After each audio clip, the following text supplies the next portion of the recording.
Nana était l'élève étoile de la Victoria Noble Academy, une école secondaire pour filles, réputée pour ses normes élevées. À 16 ans, elle se distinguait non seulement par sa beauté frappante, mais aussi par son intelligence. Nana avait toujours été la meilleure de sa classe, travaillant dur pour maintenir sa position de meilleure élève.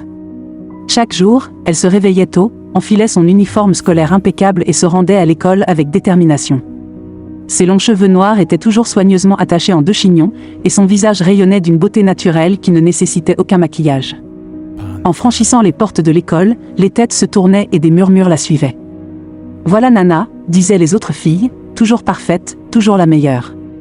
Mais Nana ne prêtait pas attention à ces commentaires, son seul objectif était ses études. En classe, elle s'asseyait au premier rang, absorbant avidement chaque mot des professeurs. Sa main était toujours la première à se lever lorsqu'une question était posée, et ses réponses étaient toujours correctes.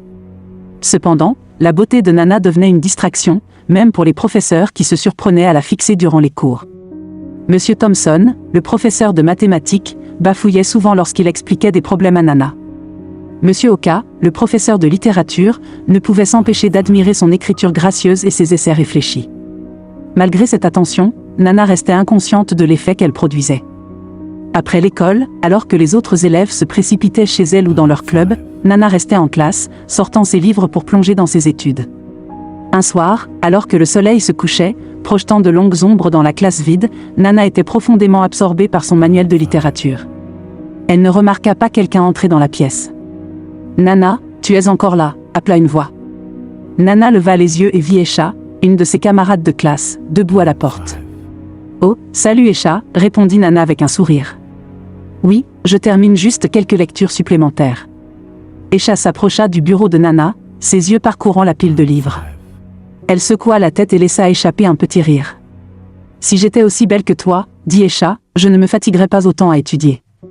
Tu pourrais facilement obtenir des faveurs des professeurs qui t'admirent. » Les sourcils de Nana se froncèrent de confusion. « Qu'est-ce que tu veux dire ?» Esha sourit malicieusement. « Tu n'as pas remarqué comment les professeurs te regardent, surtout Monsieur Thompson et Monsieur Oka ? Tu pourrais probablement obtenir de bonnes notes sans tout ce travail supplémentaire. » Nana fut choquée. Elle n'avait jamais pensé à utiliser sa beauté pour en tirer un avantage. « Mais ce ne serait pas correct, » protesta-t-elle. Esha haussa les épaules. « C'est juste une idée. Bon, je rentre chez moi.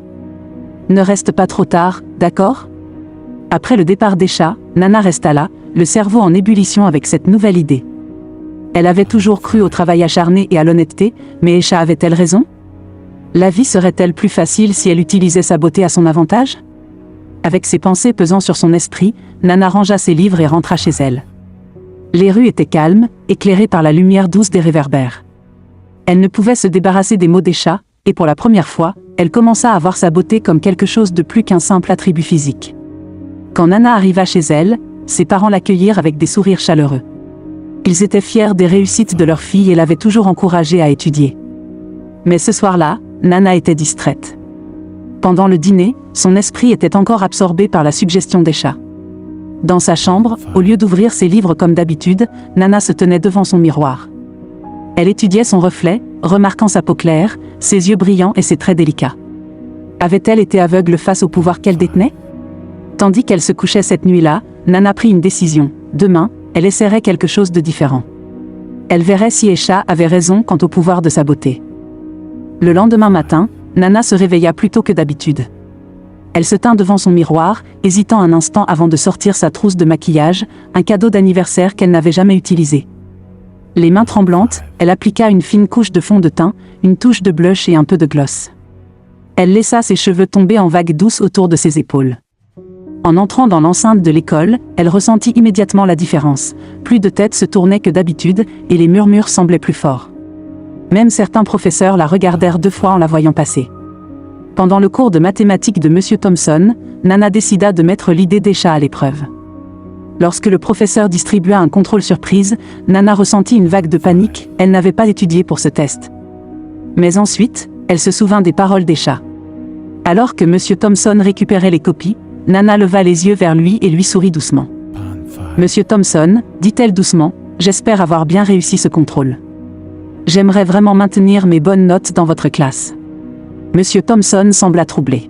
« Je suis sûr que tu as bien réussi, Nana, après tout, tu es ma meilleure élève. » Le lendemain, lorsque M. Thompson rendit les copies corrigées, Nana fut surprise de voir un score parfait sur sa feuille. Elle savait qu'elle n'avait pas répondu correctement à toutes les questions. Aisha avait-elle raison?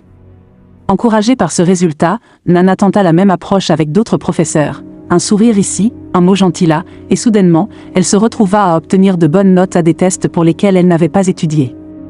Au début, ce fut un soulagement. Elle pouvait enfin se reposer, au lieu de passer des nuits blanches à réviser. Mais au fil des jours, Nana se mit à compter de plus en plus sur son apparence. Elle étudiait moins, confiante qu'un sourire ou un battement de cils suffirait à maintenir sa place en tête de classe. Et pendant un moment, cela fonctionna. Cependant, Nana ne remarqua pas la montée du ressentiment parmi ses camarades de classe. Les filles qu'il avait autrefois admirées murmuraient maintenant dans son dos. Elle voyait comment les professeurs la favorisaient, comment elle semblait réussir sans tout le travail qu'elle fournissait. Aisha observait tout cela avec un mélange de satisfaction et de jalousie. Elle avait lancé ce plan, mais elle ne s'attendait pas à ce que Nana y réussisse si bien. Alors que les notes de Nana restaient élevées et que son temps de travail diminuait, la jalousie d'Aisha grandissait. Un après-midi, alors que Nana quittait l'école, elle entendit deux professeurs discuter dans une salle de classe vide. Elle s'arrêta près de la porte, écoutant. « Avez-vous remarqué comment Nana agit ces derniers temps ?» C'était la voix de M. Oka. « Oui, c'est un sacré changement. Elle semble user de ses charmes davantage, cela devient un problème. » M. Oka répondit, « Les autres élèves commencent à se plaindre. Ils pensent que nous montrons du favoritisme. » « Eh bien, peut-on leur en vouloir ?» rit M. Thompson. « C'est une belle jeune femme, mais tu as raison, nous devons être prudents. » Le cœur de Nana battait à tout rompre alors qu'elle s'éloignait de la porte. Pour la première fois, elle ressentit un pincement de culpabilité et de peur. Que avait-elle déclenché? Cette nuit-là, Nana ne put pas dormir. Elle se retourna dans son lit, pensant à ce qu'elle avait entendu. Les professeurs remarquaient son comportement et semblaient attendre quelque chose en retour pour leur faveur. Ce n'était pas ce qu'elle avait prévu lorsqu'elle avait commencé cette expérience. Le lendemain à l'école, Nana se sentit mal à l'aise sous les regards de ses professeurs. Chaque sourire, chaque compliment semblait désormais chargé d'attente. Elle réalisa qu'elle avait ouvert une porte qu'elle ne savait pas comment refermer. Après les cours, Nana chercha Aisha. Elle la trouva assise sous un arbre dans la cour de l'école, parcourant son téléphone. « Aisha, il faut que je te parle, » dit Nana, la voix légèrement tremblante. Aisha leva les yeux, un léger sourire sur le visage. « Quoi de neuf, reine de beauté? Tu apprécies ta nouvelle vie? » « Je crois que j'ai fait une erreur, » dit Nana. « Les professeurs, ils commencent à vouloir plus que des sourires en échange des faveurs qu'ils me font. »« Que veux-tu dire ?» demanda Aisha. « Je les ai entendus parler, » expliqua Nana. « Ils attendent quelque chose de moi. Je ne sais pas quoi faire. Ça va trop loin. » Aisha resta silencieuse un moment, puis se pencha vers elle. « Écoute, Nana, tu es allée si loin, ne fais pas marche arrière maintenant. Si les professeurs veulent plus, donne-leur ce qu'ils veulent. » Nana recula, choquée.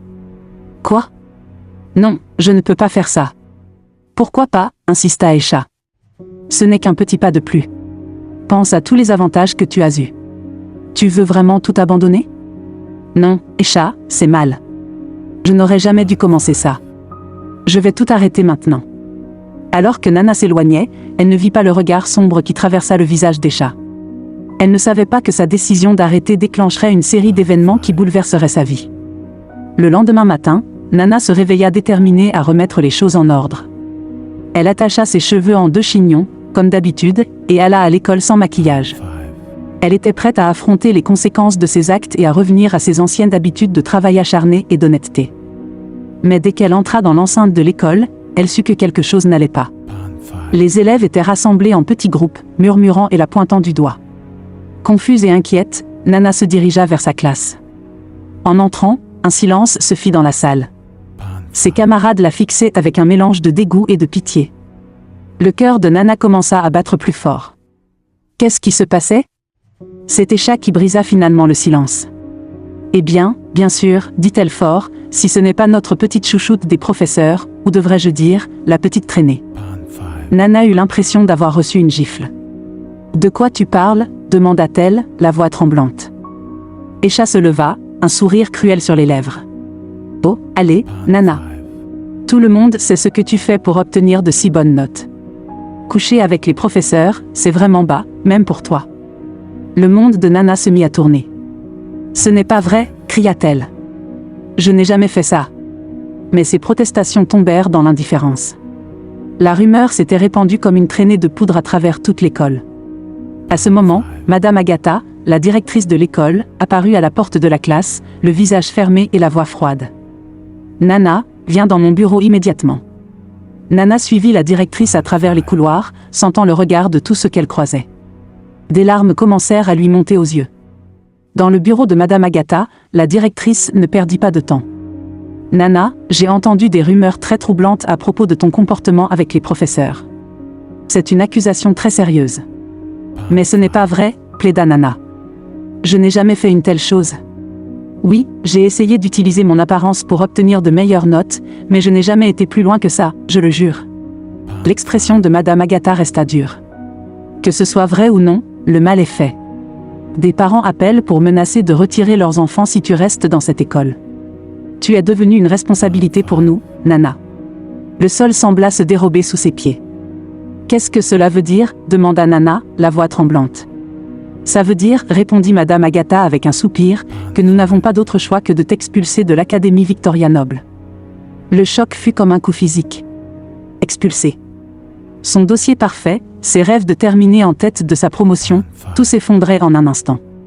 En sortant du bureau de la directrice, le monde de Nana en morceaux, elle aperçut Esha dans le couloir, un sourire triomphant aux lèvres. À cet instant, Nana réalisa l'étendue de la trahison de celle qu'elle considérait comme une amie. Les jours suivants passèrent dans un brouillard de larmes et de disputes. Les parents de Nana furent dévastés par la nouvelle de son expulsion. Ils ne croyaient pas aux rumeurs, mais ils étaient en colère et déçus que Nana ait tenté d'utiliser son apparence pour réussir. « Nous t'avons élevé mieux que ça, » dit son père, la voix lourde de déception. Sa mère, plus pragmatique, déclara. « Nous devons te trouver une nouvelle école. Tu ne peux pas laisser cet échec ruiner ton avenir. » Après plusieurs jours de recherche, les parents de Nana réussirent à l'inscrire à l'école publique Ika High School, un établissement qui était loin du prestige de l'Académie Victoria Noble. En se tenant devant les portes d'Ika High pour son premier jour, Nana se sentit comme une personne différente. La confiance de la meilleure élève avait disparu, remplacée par une fille perdue et abandonnée. Mais en prenant une profonde inspiration et en franchissant les grilles de l'école, elle se fit une promesse silencieuse. C'était sa deuxième chance. Une chance de prouver qu'elle était plus qu'un joli visage, une chance de montrer au monde et à elle-même qu'elle pouvait réussir par ses propres mérites. Nana ne savait pas que son parcours à Ika High School allait lui apporter son propre lot de défis et de révélations. Ce n'était que le début de l'histoire de Nana. N'oubliez pas de vous abonner pour ne pas manquer la deuxième partie de l'histoire. N'oubliez pas de commenter avec le drapeau de votre pays pour nous montrer d'où vous nous regardez.